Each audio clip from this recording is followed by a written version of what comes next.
حکومت نے ایک محکمہ یعنی ہفتہ صفائی منانے کا اہتمام کیا کراچی میں. جو حکومت کو برا بھلا کہتے ہیں یا اچھا کہتے ہیں یہ ایک الگ ٹاپک ہے, لیکن اچھے کاموں میں بہرحال حکومت کا ساتھ دینا چاہیے. کراچی کا حال دیکھو, کچرا کنڈی بن چکا ہے. تو میرے ذہن میں ایک تجویز آئی تھی, دوسرے علماء سے بھی مشورہ کیا. جامعۃ الرشید نے تو پورا ماشاءاللہ ہفتہ صفائی منانا شروع کر دیا پورے احسان آباد میں. وہاں آج بھی ہم نے دیکھا کہ ہمارے طلبہ وہ مخصوص قسم کی جیکٹیں پہن کے پورے احسان آباد کی صفائی میں لگے ہوئے ہیں. تو یہ کام حکمرانوں پہ نہ ڈالیں, وہ کریں گے بھی تو ایک دن کر لیں گے, اس کے بعد پھر وہی کچرا بنا رہے گا. آپ نے دیکھا ہوگا گھر میں جو ماسیاں آ کے کام کرتی ہیں نا, تو گھر کی عورت اگر پھوڑ ہو تو سارا دن بھی ماسیاں گھر میں صفائی کرتی رہیں, پھر بھی گھر رہتا کیسا ہے؟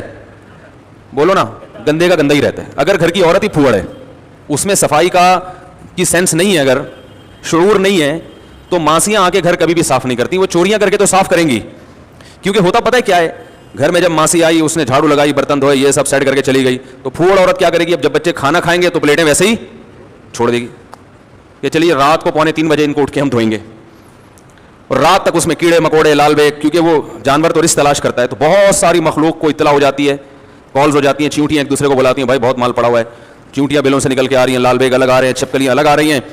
تو پھر صفائی کر تو دی, لیکن وہ گند ہو گیا نا. اس طرح واش روم کا حال, کچن کا حال, پھوڑ عورتیں مشہور ہوتی ہیں دنیا میں. تو وہ دوبارہ ماسی آئے گی, یا تو گھر میں ایک ماسی مستقل رکھ لیں, وہ 24 گھنٹے محترمہ کو بھی صاف کرتی رہے پوچھا لگا کے, کیونکہ اگر وہ برتن تو دھوتی رہے گی ہر وقت. بھائی 24 گھنٹے کے لیے بھی ملازم رکھا جاتا ہے نا, تو مالدار لوگ ہیں وہ رکھ لیتے ہیں, اور 24 گھنٹے صفائی کرتی رہے گی. لیکن جو پھوڑ عورت ہوتی ہے وہ پھر خود گندی رہتی ہے. تو یہ صفائی کی سینس یہ بڑی مشکل چیز ہے, اور یہ گھر سے بچے کو ملتی ہے, ماں سے. تو جیسے میرے بھائی باہر کا کوئی آدمی یا کوئی تنخواہ لے کے گھر کو صاف نہیں رکھ سکتا, وقتی طور پر وہ ایک معاونت تو ہو جائے گی لیکن گھر نہیں صاف ہوتا.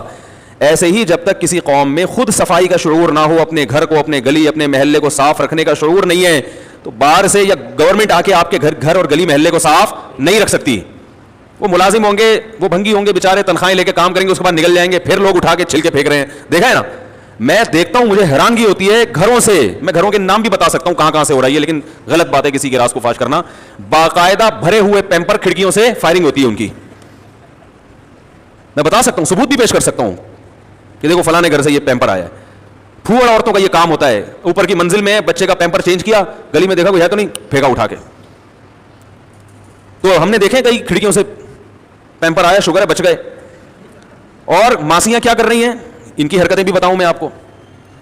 گھر والے کہتے ہیں کہ یہ کچرا, ظاہر ان کو پیسے ملتے ہیں, یا کوئی بھنگی آ رہا ہے اس کو پیسے دے رہے ہیں آپ. وہ کم بخت کیا کرتے ہیں, یہاں سے اٹھایا اس کے گھر کے آگے رکھ دیا, پھینک دیا. وہ کچرا کنڈی تک نہیں جاتے. وہ ایسے ٹائم پہ کہ کوئی دیکھنے والا تو نہیں ہے, کچرا اٹھایا کسی دوسرے کے گھر کے آگے شاپر میں ڈال کے چلے گئے. ہمارا گھر چونکہ مین روڈ کے قریب ہے, کارنر پہ ہے, تو ہمارے گھر کے ساتھ یہ سلوک دن رات ہو رہا تھا. صبح و شام کچرے کی تھیلیاں ہمارے گھر کے باہر. تو ماسیاں یہ کام کر رہی ہوتی ہیں. ہم نے پھر ٹریس کیا, ان کو پکڑا. تو ایک کو تو میں نے دیکھا, میں نے کیمرہ لگایا, ایک کو میں نے دیکھا, اس کو بھی پتا کیمرہ لگا دیا مفتی صاحب نے. گھر کے باہر کچرے کا اتنا بڑا بورا رکھا ہوا ہے. تو ہم نے کیمرہ لگا کے ریورس کیا تو پتا چلا گنا کچرا جمع کیا اس نے, اور پہلے یوں کر کے دیکھتا ہے دائیں بائیں کوئی دیکھ تو نہیں رہا, اور ایسے پوری بوری رکھ کے ایسے گھنا بن کے رومال کندھے پہ ڈال کے ایسے جا رہا ہے جیسے تہجد پڑھ کے نکلا ہے ابھی, ایسے مسکین بن کے. میں نے پکڑ لیا اس کو کیمرے سے, میں نے کہا نکال بے, شرم نہیں آتی, کیا کر رہا ہے تو. تو یہ واقعات کیوں سنا, ایسے تو بہت سارے واقعات ہیں. اس لیے کہ بھائی وہ پیسے لے کے کام کر رہا ہے, اس کو پیسے مل گئے, اب وہ کسی کو بھی پہنا دے گا وہ کچرا. وہ پاگل ہے جو کچرا کنڈی تک جائے گا. وہ آپ کی خدمت کے لیے تھوڑی یہ کام کر رہا ہے, خدمت کے لیے کر رہا ہوتا تو وہ کچرا کیوں صاف کر رہا ہوتا ہے. اور بھی تو بہت سے کام کر سکتا ہے, وہ پیسے کے لیے کر رہا ہے. اور اس بیچارے کی تربیت کہاں ہوئی ہے. یہ تو پڑھے لکھے لوگوں میں آج کل اتنی تربیت نہیں ہے, تو ایک بھنگی میں کہاں اتنی سینس ہوگی کہ وہ کہے کہ میری ارننگ حرام نہ ہو جائے کہیں, میں کچرا کنڈی میں ڈالوں گا, نہیں ڈالوں گا تو قیامت کے دن میری پکڑ ہوگی. اتنے نیک تو آج کل پڑھے لکھے لوگ نہیں ہوتے, وہ تو بیچارہ ان پڑھ ہے. تو جب تک کسی میں خود شعور نہ ہو صفائی ستھرائی کا, نہ گورنمنٹ سے یہ کام لیا جا سکتا ہے. گورنمنٹ کا کام ہوتا ہے محلوں کو گندا کرنا, اکثر و بیشتر, سب کی بات نہیں. اکثر حکومت کا کام کیا ہوتا ہے, ابے بھائی حکومتی جو ادارے ہوتے ہیں وہ کہاں صفائی, ان میں بیچاروں کا اللہ معاف فرمائے چندے کھوتے ہیں, اچھے لوگ ہر جگہ ہوتے ہیں, لیکن عمومی طور پر تو وہ احسان آباد میں کیا ہوا ہے, عینی شاہدین نے بتایا, کچرا اٹھایا. حکومتوں کی سیاست ہوتی ہے, ایک حکومت نے صفائی کروائی نا, تو دوسرا نمائندہ کیا کرتا ہے, اس کے دورے اس کو بدنام کرنے کے لیے گٹر بند کروا دیتا ہے. احسان آباد میں یہاں بھی یہی سیاست چل رہی ہے. ایک سیاسی پارٹی آ کے صفائی کروائے گی, دوسری اس کو ناکام بنانے کے لیے نا گٹروں میں کچرا ڈال دے گی تاکہ برسات میں گٹر ابلنا شروع ہو جائیں. یہ سیاست میں ہمارا بیڑا غرق کریں گے لوگ. یہ ہو رہا ہے. میں نام نہیں لوں گا سیاسی تنظیموں کا, ایک نئی جنگ شروع ہو جائے گی کہ کس نے کیا کیا, ہمیں بھی سب اسی دنیا میں رہتے ہیں ہم. احسن آباد میں کیا ہوا ہے کہ باقاعدہ عینی شاہد نے بتایا, ہمارا شاگرد ہے وہ, کہہ رہے پیسے دیے ٹرک والے کو کہ یہ کچرا سارا اٹھائے نا اس گٹر میں ڈال دو تاکہ احسن آباد گندا ہو جائے, تاکہ یہ حکومت بدنام ہو, پھر ووٹ ہمیں ملیں گے کہ دیکھو ان کے دور حکومت میں, اور اگلا ان کے ساتھ یہ کر رہا ہوتا ہے. جب اس کی باری آتی ہے عوام میں سینس نہیں ہے, عوام یہ دیکھتی ہے, عوام کو بیچاری کو کیا پتا. تو ان لوگوں سے توقع زیادہ نہیں رکھنی چاہیے, تھوڑی تھوڑی رکھ سکتے ہیں آپ, جا کے ان کے سر پہ کھڑے ہو جائے, یار اٹھا لے یار, یہ اوجڑی پڑی ہوئی ہے اٹھا لو, وہ بھی کریں گے آپ کے ساتھ, لیکن وہ بھی جب کریں گے جب ان کو یہ پتا چلے گا کہ ان لوگوں میں بھی صفائی کا شعور ہے, یہ واقعی صاف رہنا چاہتے ہیں, تب گورنمنٹ بھی دلچسپی لے گی. تو میرے بھائی میرے ذہن میں ایک تجویز آئی ہے, یہ بھی تو ہمارے مذہب کا حصہ ہے نا اللہ کے بندو. او بھائی اسلام شروع کہاں سے ہوتا ہے؟ طہارت سے. پچھلے ہفتے ایک غیر مسلمان ہوئے, وہ کہہ رہے ہیں مجھے کیا کرنا ہے, میں نے کہا سب سے پہلے اب آپ کا فریضہ یہ ہے کہ آپ نہا دھو کے صاف ستھرے کپڑے پہنے, پاک کپڑے, شریعت کے مطابق ان کپڑوں کو پاک کریں, آپ نہائیں دھوئیں, کیونکہ وہ رات میں مسلمان, میں نے کہا پھر عشاء کی نماز پڑھیں. تو سب سے پہلے کیا حکم ہے؟ نبی صلی اللہ علیہ وسلم کے پاس جب کوئی غیر مسلمان ہوتا تو سب سے پہلے اسے نہانے کا, غسل کا حکم دیا جاتا. شروع طہارت سے ہو رہا ہے اسلام. وَثِيَابَكَ فَطَهِّرْ, اپنے لباس کو پاک رکھیے. اور اسلام کی صفائی کی حرص کا اندازہ لگاؤ آپ کہ ہمیں کھلایا جا رہا ہے کہ جانور ذبح کر کے کھاؤ تاکہ اس کا گندا خون نکل جائے, پیٹ میں گندگی نہ جائے. اس کے بعد سب سے زیادہ ہمارا تعلق ہوتا ہے ہمارے دانتوں سے. جو کچھ کھا رہے ہیں کہاں سے لگ کے جا رہا ہے؟ دانتوں سے. سب سے زیادہ صفائی کا حکم کس کا ہے؟ دانتوں کا. نبی صلی اللہ علیہ وسلم صبح اٹھ کے بھی مسواک کر رہے ہیں, ہر نماز سے پہلے مسواک کر رہے ہیں, رات کو سونے سے پہلے مسواک کر رہے ہیں. اتنا خلال بھی کرتے تھے آپ صلی اللہ علیہ وسلم, مسواک بھی کرتے تھے. خلال کس سے کرتے تھے؟ کھجور کی چھال کا تنکا نکالا, اس سے خلال کیا, دانتوں کو صاف. تو یہ کیا ہے بھائی؟ پھر آپ صلی اللہ علیہ وسلم نے حکم دیا, کم سے کم درجہ کیا ہے غسل کا؟ ہفتے میں ایک بار, کم سے کم ایک دفعہ بھی کوئی ہفتے میں نہیں نہاتا تو میرے بھائی لگتا ہے کہ اس کے باپ دادا میں کوئی, اب سوچ لو کون گزرا ہوگا. حق علی کل مسلم ان یغتسل کل اسبوع مرہ او کما قال صلی اللہ علیہ وسلم, فرمایا ہر مسلمان پر لازم ہے کہ ہفتے میں کم از کم ایک دفعہ غسل کرے. یہ کم سے کم اس لیے کہ یہ تو انتہائی درجہ ہے, اور وہ جمعے کا ہو تو زیادہ بہتر ہے, ورنہ اگر پسینہ آ رہا ہے, بار بار بدبو پیدا ہو رہی ہے تو بھائی روز نہ لیں, کوئی ٹیکس تو نہیں ہے نا اس پہ. پیاز کھا کر مسجد میں آنے سے منع کیا, اس کی بدبو برداشت نہیں کی گئی ہے, کچے پیاز کی بو نہیں برداشت کی گئی. اور آج دیکھو کیا ہو رہا ہے بھائی, اگر نبی صلی اللہ علیہ وسلم ہمارے دور میں آ کے یہ سب چیزیں دیکھیں اور نمازیوں کے حال دیکھیں, اور آپ غیر مسلم ممالک میں جا کے دیکھیں کہ ان کو دیکھو, اور میرے امتیوں کے, ان کو تو ہم سے صفائی سیکھنی چاہیے تھی. اور حقیقت بھی ہے کہ غیر مسلموں نے, انگریزوں نے خود اس بات کا اعتراف کیا ہے کہ ہم نے صفائی مسلمانوں سے سیکھی ہے. وہ پہلے اتنے اچھے نہیں, اتنے صاف ستھرے نہیں ہوتے تھے, اندر سے تو اب بھی بیچارے عجیب سے ہی ہوتے ہیں, اللہ معاف فرمائے, ہم نے اتنی گہرائی میں تو جانے کی اجازت نہیں ہے, لیکن ایک بات کر رہا ہوں, اوپر سے تو کم از کم صاف ہو گئے نا. اور یہ صفائی انہوں نے ہم سے سیکھی ہے, وہ ان کے مورخین خود اعتراف کرتے ہیں. ہم کتنے میلے ہو گئے, کتنے گندے ہو گئے ہر جگہ. میں نے اہل اللہ میں صفائی دیکھی ہے, اہل اللہ میں, بزرگان دین میں. ہمارے ذہن میں ایک امیج بن چکا تھا کہ جتنا نیک ہوگا اتنا معذرت کے ساتھ گندا ہوگا. ایک شیطان نے غلط چیز دماغ میں ڈالی ہوئی تھی, ٹھیک ہے نا. تو میں جب اپنے شیخ کے پاس گیا, حضرت مفتی رشید احمد صاحب رحمہ اللہ تعالیٰ, ان بزرگ کو دیکھا تو وہ ہم نے حیران ہو گئے, یار اس کو بھی صفائی کہتے ہیں, یہ کہاں سے؟ وہ تو اسکول میں ایک دن بھی نہیں پڑھے, وہ تو مدرسوں میں ہی پڑھے, علماء کے ساتھ رہے. پتہ چلا بھائی علماء اصل میں ان کو کہتے ہیں, یہ ہے صفائی. پھر ہم اور بڑے بڑے علماء سے ملے, جس سے بھی ملے ہم نے دیکھا یار یہ تو صفائی میں بہت آگے ہیں, بہت آگے ہیں. تو پتہ چلا ہم جن دینداروں سے ملتے تھے نا, وہ دیندار ہوتے ہی نہیں ہیں. صرف گیٹ اپ داڑھی رکھنے سے تھوڑی انسان دیندار بن جاتا ہے بھائی. آج کل ایک داڑھی کو سمجھ لیا گیا ہے کہ یہ دیندار ہے. داڑھی بھی ضروری ہے, لیکن اس کے علاوہ شریعت کے باقی حکام بھی ضروری ہیں.